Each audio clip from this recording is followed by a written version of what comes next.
Stop talking, start winning. They told you to share, to open up, to be real. But let me ask you something. What has oversharing ever earned you except exposure? You gave them access to your fears and they turned them into weapons. You gave them your past and they used it to chain you there. You gave them your intentions and they moved faster than you ever could. Niccolo Machiavelli said, "He who wishes to be obeyed must know how to command." But how can you command when you're constantly confessing? Understand this. In this world, silence is not emptiness, it's strategy. You don't owe anyone your inner world, your pain, your dreams, your weaknesses. These are not public property. They are state secrets. Because the moment you speak them aloud, they stop belonging to you. They become leverage, and trust me, someone will use them. This is why powerful people are hard to read, because they train themselves to shut the hell up. They don't talk about what they're doing, they just do it. And when they arrive, it's too late for anyone to stop them. You want respect? Stop narrating your life like a cheap diary entry. You want control? Start treating your mind like a vault, not a megaphone. You are not here to be understood, you're here to be unstoppable. This series is about making you dangerous again. Not loud, not emotional, strategic. So from this point forward, we kill the instinct to confess. We kill the weakness to be seen. We kill the idea that anyone has earned the right to know what haunts you, drives you, or breaks you. And if you're ready to master the art of invisibility, comment below right now, "My silence is my weapon." Say it like a declaration, write it like a vow, because that's what we build from here. This isn't therapy, this is war. And the first thing a soldier learns is how to shut his mouth before he gets shot. Now, stay sharp. Never reveal your next move. Let me tell you the fastest way to lose the game. Tell them what you're about to do. You'd be shocked how many people destroy their own power by speaking their next move into existence. They announce their goals, they outline their strategy, they expose their plan, thinking it'll earn them support. All it earns them is enemies with time to react. Machiavelli didn't just believe in strategy, he lived by it. And one of his coldest insights? The lion cannot protect himself from traps, and the fox cannot defend himself from wolves. One must be both. So, be the fox as well. Move in silence. Smile in public, but plan like a shadow with a blade. The moment you tell someone your next move, they have power over you. They can copy it, block it, mock it, or worse, pretend to support you while feeding it to someone who'll ruin it. Silence doesn't just protect your plan, it protects your energy. When you speak it, your mind thinks it's already done. You feel rewarded for something that hasn't happened. And then, you get lazy. Do you see how deep this goes? Powerful people don't explain. They just appear. They don't say, "I'm working on something big." They disappear for months, then show up as something big. You must stop broadcasting your transformation. You're not building an audience. You're building an empire. And empires are constructed in silence, brick by brick, behind stone walls and locked doors. Even those closest to you, they don't need to know the blueprint, because the truth is, people change when they see you change, not when they hear about it. Your next move is sacred. Treat it like royalty, guard it like your life depends on it, because it does. Then say nothing else, let them wonder. You don't need to explain yourself to people who don't even understand where you're going. This is your warpath now, because behind every smile, there might be a mind mapping your downfall. Power is the tree. Let your actions be the only thing they ever hear. Never reveal your weaknesses. If they know where you bleed, they'll never stop cutting. You think they'll care. You think they'll protect you. You think friendship equals safety. That's your first mistake. Here's the truth no one wants to say out loud. Even friends can become enemies. And the ones closest to you? They know exactly where to strike. Never reveal your weaknesses, not to your boss, not to your partner, not even to your friends.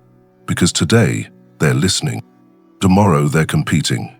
And when pressure hits, when alliances shift, what do you think they'll do with your secrets? They'll cash them in. Your weakness is currency, and in the wrong hands it buys manipulation, guilt, control. Niccolo Machiavelli understood this game. He said, "Everyone sees what you appear to be, few experience what you really are. So why would you give them the experience? Why give them the blueprint to destroy you? You call it trust, they call it leverage. You think your realness earns you respect. But in reality, it breeds familiarity, and familiarity breeds contempt. They stop fearing you the moment they see you struggle. They stop respecting you the moment they see you break. And even if they don't use it now, they remember. They file it away. For a day, they'll need to win. So what do? You stop leaking. You stop confessing. You stop using weakness as a social currency. Your flaws are your battlefield, but they belong to you. Fix them in private. Sharpen them into weapons, not conversation. Even your closest friend can one day become a stranger with a memory. Let your strength be public. Let your struggle be sacred, because in this game, the less they know, the less they can use. Never reveal your past mistakes. They'll tell you, be honest about your past. Open up. Be transparent. It shows you've grown. That's a lie. In the real world, your mistakes aren't forgiven. They're remembered, catalogued, and recycled when someone needs to humble you. Never reveal your past failures, not to anyone. Because once you do, you've handed them a loaded weapon, and it's only a matter of time before they pull the trigger. They'll say, "Don't worry, it's between us." But the moment tension enters the room, that mistake will be the first ghost they resurrect. People don't forget where you've fallen. They just wait for the moment to remind you, and trust me, they won't do it with kindness. Niccolo Machiavelli knew men judge more by the eyes than by the intelligence, because everyone can see, but few can understand. If they see your history of failure, they will never see you as dominant again, even if you've changed, even if you've conquered it. They won't remember the victory, they'll remember the stumble, because weakness in memory is stronger than power in the present. You want to look sharp? Then stop dragging your past into the light. You're not obligated to explain why you used to be broke, lost, depressed, addicted, or reckless. That version of you is gone. Let it rot in silence. You owe no one a breakdown of your mistakes. What you learn from them, that's for you. What they cost you, that's your fire. Not everyone deserves to witness your evolution. Most people don't even understand their own. You think sharing your history makes you more human? No, it makes you more exposed. And in a world of snakes, exposure is death. Even a close friend can turn your confession into a conversation with strangers. And then your history walks into rooms you've never entered. Be ruthless with this. What they don't know, they can't repeat. What they can't repeat, they can't use. So burn the records. Move like your past never existed. Let them judge the man you are now, not the man who crawled through fire to become him. And if you're serious about this cold discipline, tell yourself, my past is buried, I rule from the present. Let them wonder how you got here. Let them guess what made you, but never, never let them hold it against you. Never reveal what you fear losing. You want to know what makes a person weak? Attachment. Not the emotion itself, but the exposure of it. You fear losing her? You fear losing him? They'll threaten to leave. You fear losing your reputation? They'll smear it when you don't comply. You fear losing your position, your status, your peace? They'll dangle it like a leash every time you try to move. This is why you never reveal what you fear losing. Because what you fear becomes your prison. Machiavelli would have told you, it is much safer to be feared than loved when one of the two must be lacking. But what most don't realize is why. Love makes you open, fear keeps you guarded. When people know what your heart clings to, they stop respecting you and start controlling you. You told them you can't afford to lose your job, now they own you. You told them you're scared of being alone, now they withhold affection just to watch you squirm. This is the economy of fear, and your silence is the only protection. Even your loved ones, especially your loved ones, will test your limits when they know what scares you. Because people don't push your strengths, they test your boundaries. So here's the code. Love with strength, but never with weakness. Care deeply, but never show you're scared to lose them. Because once they sense that fear, They'll toy with your loyalty like a puppet. You want to be untouchable? Then start holding everything like it's replaceable, even if it's not, because when they sense you'd fall apart without something, that's exactly where they'll strike. You need to become the man who can lose everything and still walk forward without blinking. That's psychological dominance. Not through volume, not through threats, but through cold detachment. So here's your new law: hold nothing publicly sacred. Love, but never expose your fear of losing. Care, but don't confess your attachment, because the more you show, the easier it is to cage you. And if you're ready to walk like no one owns your heart or your mind, write in your notes: nothing owns me, nothing controls me. Never reveal that you're watching. Power doesn't belong to the loudest voice in the room. It belongs to the one watching in silence. You want to know the most dangerous man in any environment? It's not the one speaking, it's the one observing, the one who doesn't interrupt, doesn't overreact, doesn't announce what he sees. Because he's not here to be noticed, he's here to notice everything. That's the predator mindset: cold, detached, unreadable. But here's where most people fail. They observe and then they speak.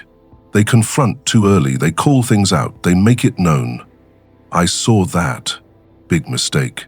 Because once people know you're watching, they start hiding, they start shifting, they mask their behavior, they get smarter, and you lose the advantage. Niccolo Machiavelli understood this perfectly. He never revealed his observations while they were still useful. He waited, he studied, then he moved. When they least expected.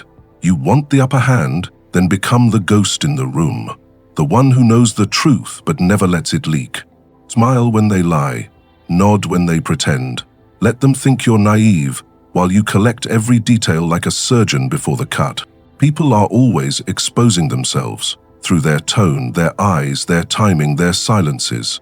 But if you let them know you're reading them, they'll shut the book, never reveal that you're watching, never explain how much you already know, never interrupt the mask they're wearing. Let them think they're winning, let them talk, let them overshare, let them underestimate you, because information is war. And the silent man builds arsenals while everyone else throws opinions. When you walk like you don't notice, they get sloppy. When you act unaware, they speak too much. And when the time is right, you strike with precision they never saw coming. So if you're ready to move like a ghost in their blind spot, comment this below: I see everything, I say nothing. Let that be your law from now on. Never reveal your family problems. The more they know about your home, the easier it is to tear you apart. Never reveal your family problems. Not to friends, not to co-workers, not online, not in passing, not even as a joke, because what you think is sharing, they interpret as leverage. You say your father was absent. They'll see a wound they can poke when you rise. You say your mother was toxic, they'll label you damaged, unfit to lead. You say your family is struggling, they'll pretend to sympathize, then whisper it to someone who can use it against you. People don't forget dysfunction. They use it to define you. Machiavelli understood. It is not titles that honor men, but men that honor titles. And the title of family is sacred until you turn it into gossip. The moment you expose your bloodline's chaos, you give outsiders a script for how to see you. As broken, as burdened, as less. Even worse, they'll spread it. And soon, strangers will speak of your family as if they know them, as if they understand your past, as if they earned the right to sit at your table. They didn't. Your family history, good or bad, is sacred territory. It doesn't belong in public hands. Because when the wolves know where your pack is bleeding, they don't attack you, they circle your weakest link. You want to be respected? Stop explaining your pain. Stop justifying your silence. Stop leaking family trauma for likes, pity, or validation. You want healing? Go build it in private. You want control? Start at the source, your bloodline. And if your house is on fire, you don't invite the village to watch. You fix the roof and board the windows, silently. So if you're ready to guard your family like a fortress, you should know, your home is off limits to the world. Let them guess, let them assume, let them talk, but they'll never see the truth, because it was never theirs to begin with. Never reveal your financial status. Whether you're broke or wealthy, keep your financial status off the table, because money isn't just currency, it's perception, and perception is power.